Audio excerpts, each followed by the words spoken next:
Mga kaibigan, isa po sa napabalitang dinapuan ng sakit na cancer ay ang kaibigan nating si Tirso Cruz III. At narito po ang latest at update sa kanyang kalagayan sa ngayon.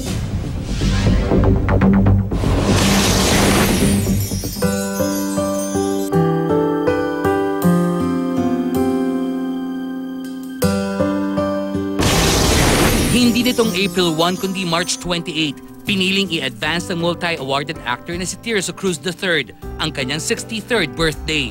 I'm a proud 63. Age is just a number eh.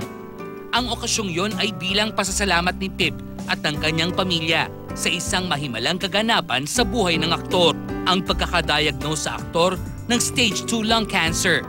Nag-start ko sa isang lane.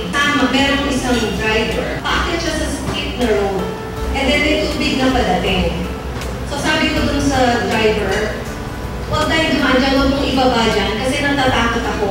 Sabi ng driver, huwag kang matakot. Kasi akong bahala sa inyo. Kumapit ka lang. Yung tubig na padating, rushing water, bigla nag-stop.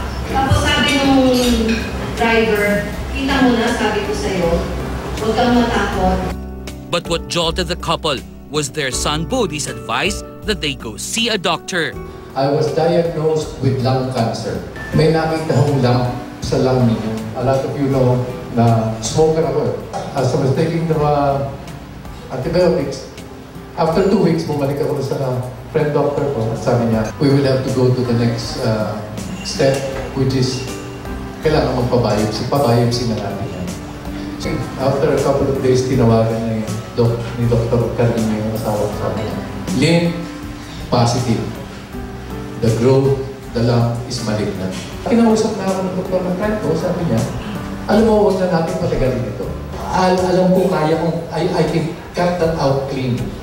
The good news is that Sinabi ni Doktor, I am pronouncing you 100% cancer-free.